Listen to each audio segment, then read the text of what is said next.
ഈ കിച്ചു എവിടെ ഉണ്ട്? അത്യാവശ്യമായിട്ട് 2 മാമ്പഴം വേണം. എവിടെ കിട്ടും? നീലം മാമ്പഴമാണെങ്കിൽ സേലത്ത് പോകണം. ഇനി മൽഗോവയാണെങ്കിൽ ഗോവ. ഒന്നും വേണ്ട, 2 സാധാ മാമ്പഴം മാർക്കറ്റിൽ പോയി മേടിച്ചോട്ട്. അർജന്റാണ്. എന്തിനാ സാർ ഇപ്പൊ മാമ്പഴം? വേദനിക്കത്തില്ലേ? പറയുന്ന അനുസരിച്ചാ മതി. Come on quick. അങ്ങോട്ട്. സ്വയം പാരയായി. അല്ലേലും നീ സ്വയം പാരയാണല്ലോ. ഇനി എന്നെ നിരപരാധിയാക്ക്. നിന്നെ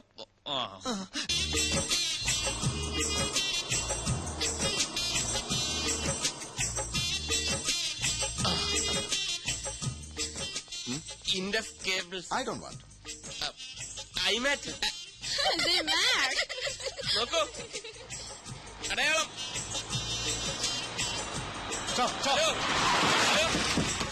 അടയാളം. എന്നടാ ഇത്? പാമ്പാ? ബോംബാ? ഇത് മാങ്ങ. മാങ്കവാ? കൂടിയിടാ. Indus cables. ഈ കണ്ടത്തിൽ ജെയിംസ്.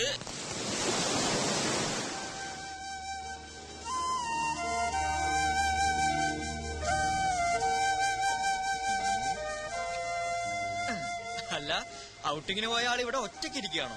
എന്തു പറ്റി? വരാന്ന് പറഞ്ഞ ആള് മുങ്ങിയോ? മുങ്ങട്ടെ, അതിന് ഇയാൾക്കെന്താ? എനിക്കൊന്നുമില്ല. ആ ട്രീ ഹട്ടിലെ താമസം കൈവിട്ടു പോയതുകൊണ്ട് പറഞ്ഞതാ. അല്ലല്ലോ മനസ്സാർ ഇങ്ങനെയാ, പറഞ്ഞു പറ്റിക്കും. എവിടെയെങ്കിലും കാത്തിരിക്കാൻ പറഞ്ഞിട്ട് പുള്ളി അങ്ങ് മുങ്ങും. എന്നിട്ട് കമ്പനി തരാൻ എന്നോട് പറയും. എനിക്ക് ആരുടെയും കമ്പനി ഒന്നും വേണ്ട. പക്ഷെ എനിക്ക് വേണമല്ലോ. ഒറ്റയ്ക്കിരുന്ന് ബോറടിക്കുന്നു. വാ, നമുക്കൊന്ന് കറങ്ങിട്ട് വരാം. വാടോ, ഒന്ന് ചിരിക്കടോ. ഒന്നുമില്ലല്ലോ, ഞാൻ തന്നെ കെട്ടിയോനല്ലേ. ആ, ചിരി വരുന്നുണ്ടല്ലോ. അപ്പൊ കമ്പനിക്ക് റെഡിയാണെന്ന് അർത്ഥം.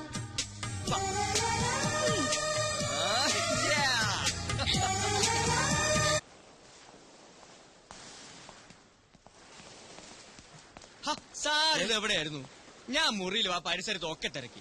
സാറിന്റെ കൂടെ പുറത്തു പോകണമെന്ന് പറഞ്ഞ അഖില കൊറേ നേരം കാത്തിരുന്നു. എന്നിട്ട് തിരിച്ചു പോയോ? ഇപ്പതാ ആകെ മൂഡ് ഓഫ് ആയിട്ട് മുറിയിലേക്ക് പോയി. രഞ്ജു അറിയാതെ രഹസ്യമായ ഒരു ഔട്ടിംഗ് ഞങ്ങൾ പ്ലാൻ ചെയ്തതാ. എല്ലാം തകർന്നു. തകർന്നോ? എങ്ങനെ? എല്ലാം തകർത്ത് തരിപ്പണമാക്കാൻ വേണ്ടി ഒരുത്തം വന്ന് ഇവിടെ തമ്പടി ചെയ്യില്ലയോ ആ ബാലു. കള്ള ഫോൺ ചെയ്തതിനെ നടു റോഡിൽ നിർത്തിച്ചു മാങ്ങയുമായിട്ട്. മാങ്ങയല്ല, പോലീസ്. പോലീസാ? പോലീസ് സ്റ്റേഷൻ വരെ കയറേണ്ടി വന്നു. അയ്യോ, അതെന്തിന്? അതൊക്കെ വലിയ കഥയാ. എനിക്ക് മനസ്സിലാകാത്തത്, ഞങ്ങൾ രഹസ്യമായി പ്ലാൻ ചെയ്തത് അവൻ എങ്ങനെ അറിഞ്ഞൂന്ന്. അവൻ എന്നെ അറിഞ്ഞൂടാ. മനു ഒന്ന് തീരുമാനിച്ചാൽ അത് നടത്തിയിട്ടേ അടങ്ങും. ഇന്നൊരു പദ്ധതി ഞാൻ പ്ലാൻ ചെയ്തിട്ടുണ്ട്. അവൻ എങ്ങനെ പൊളിക്കുമെന്ന് അറിയട്ടെ. നീ എന്നോടൊപ്പം നിന്നാ മതി. എന്താ സാർ പദ്ധതി? അതെ, ഭയങ്കര സീക്രട്ടാ. ശ്രദ്ധിച്ചു കേട്ടോ. ഇന്നത്തേക്ക് ഒരു എക്സ്ട്രാ മുറി കൂടി ഞാൻ എടുത്തിട്ടുണ്ട്. Room number 104, 104. രാത്രി രഞ്ജു ഉറങ്ങിക്കഴിയുമ്പോൾ ഞാൻ ആ മുറിയിൽ കയറും. എന്നിട്ട് അഖിലയെ ഫോണിൽ വിളിക്കും. ഇതാണ് ആ മുറിയുടെ താക്കോൽ. നിന്റെ മുറിയുടെ ടീപ്പോയുടെ പുറത്ത് വെച്ചാൽ മതി. വാതിലടയ്ക്കണ്ട. രാത്രി ഞാൻ വന്നെടുത്തോളാം. താക്കോല് സാറിന്റെ കയ്യിൽ തന്നെ വെച്ചാ പോരെ? എടാ, ഈ താക്കോല് കണ്ട രഞ്ജു എന്നെ സംശയിക്കില്ലേ? രഞ്ജു പറഞ്ഞാൽ ബാലു അറിയും, ബാലു പറഞ്ഞാൽ പദ്ധതി ഗോവിന്ദ. ഞാൻ പോയി അഖിലയോട് ഈ പ്ലാൻ എന്ന് പറയട്ടെ. She will be happy.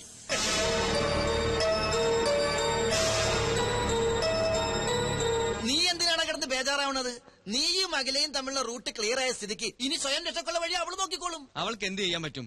മനസ്സാർ വിളിച്ചാൽ അവൾക്ക് പോവാതിരിക്കാൻ പറ്റില്ല. പിന്നെ എന്താണ് ഒരു വഴി? വഴിയുണ്ട്. എന്ത് വഴി? ഇടഞ്ഞു നിൽക്കുന്ന ഒരു വില്ലനില്ലേ കഥയില്? പഴയതുപോലെ കാര്യങ്ങൾ അവന്റെ ചെവിയിൽ എത്തിച്ചാൽ ബാക്കി കാര്യം അവൻ നോക്കിക്കോളും. അതാര്? ദേ, come on, action. വല്ലിച്ചിനിങ്ങി വാ. മാനവേന്ദ്രന്റെ ചുറ്റിക്കളി കണ്ടുപിടിച്ച് രഞ്ജുവിനെ ബോധ്യപ്പെടുത്താൻ പറ്റിയ അവസരം ഇതാ. എപ്പോ എത്തും? രാത്രിയിലോ? ഇന്ന് രാത്രിയിലോ? അത് മതി, പക്ക. ക്ലൈമറ്റോ? ക്ലൈമറ്റൊക്കെ നല്ല ചൂടും തണുപ്പും അല്ലേ? Okay okay. മനുസാറിന് താമസിക്കാൻ രഹസ്യമായിട്ട് വേറൊരു മുറിയോ? നീ എന്തായി പറയുന്നേ? ഒരാൾക്ക് താമസിക്കാൻ ഒരു മുറി പോരെ?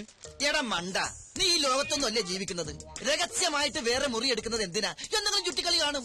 ഷൂട്ടിങ്ങിനെന്നും പറഞ്ഞ് കുറെ മോഡൽസിനെ കൊണ്ട് പോണ്ടിച്ചേരിയിൽ വന്നത് എന്തിനാണെന്നാ നിന്റെ വിചാരം? അയ്യേ, മനുസാർ ആ ടൈപ്പാണോ? പിന്നല്ലാതെ, അതാണ് ആണുങ്ങള്.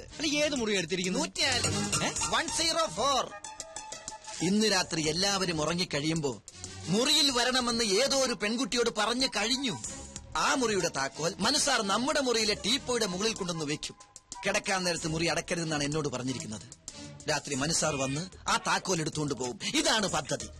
അതിനെന്തിനാ താക്കോല് നമ്മുടെ മുറി വെക്കുന്നത്? മനുസാറിന്റെ കയ്യിൽ വെച്ചാ പോലെ. അയ്യയ്യയ്യ, രഞ്ജി ചേച്ചി എങ്ങനെ ആ താക്കോല് കണ്ട സംശയം തോന്നൂലേ? ഓ അങ്ങനെ. എന്തൊരു ബുദ്ധി. ഇനി നീ ഇതാരോടും പറയാൻ പോകണ്ട. അവരായി അവരുടെ പാടായി. അല്ലെങ്കിൽ നമ്മൾ വെറുതെ നിരപരാധികളാവും. വാ.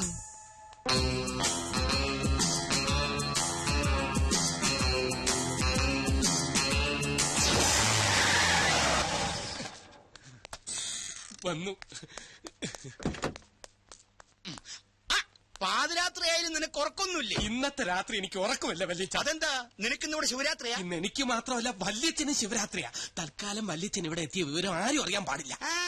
ഇനി വന്നേ, ഞാൻ ഫോൺ ചെയ്ത് പറഞ്ഞില്ലേ മനുവിന്റെ ചുറ്റിക്കളി കണ്ടുപിടിക്കാൻ പറ്റിയ അവസരം ഇതാണെന്ന്.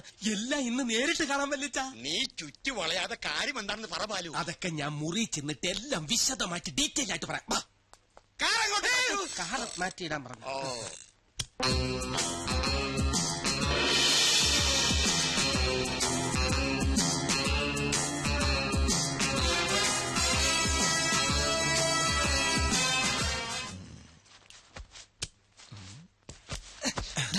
Operation success. എങ്ങനെയുണ്ട് എന്റെ ഐഡിയ? കാലക്കി 104-നകത്ത് എന്നെ ആക്കിയിട്ട് വല്യച്ഛ മുറി പൂട്ടണം. ഓക്കെ?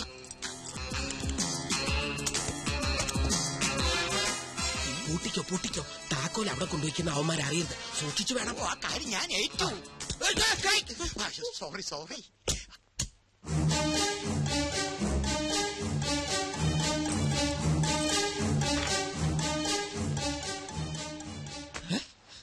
ഇയാളെങ്ങനെ ഇവിടെ എത്തി? അതെ, ഇയാളെങ്ങനെ ഇവിടെ എത്തി? ബാല് കൊണ്ടുപോയ താക്കോൽ എങ്ങനെ ഇയാളുടെ കയ്യിലെത്തി? അതെ, ഈ താക്കോൽ എങ്ങനെ ഇയാളുടെ കയ്യിലെത്തി?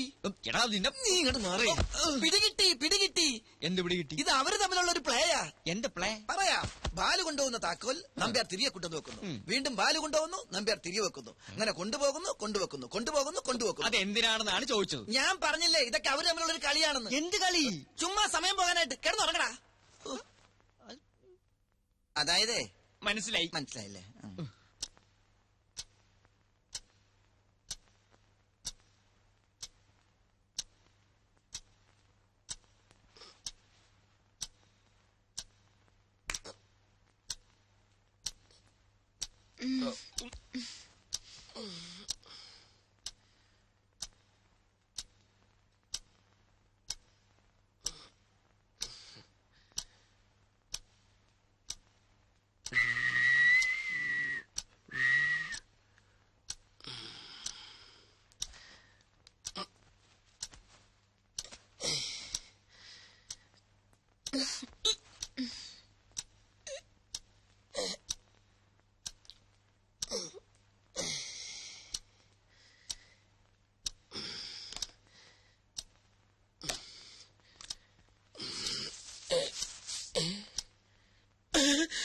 ഷേവിംഗ് ഫോം ഇതാരിവിടെ കൊണ്ടുവച്ചു.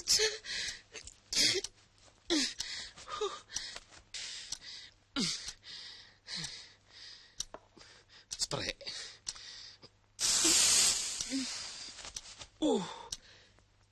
ഈ സ്പ്രേക്കൊക്കെ DTS സൗണ്ട് ആണല്ലോ. അല്ലേ വേണ്ട, അവിടെ ചെന്നിട്ടടിക്കാം.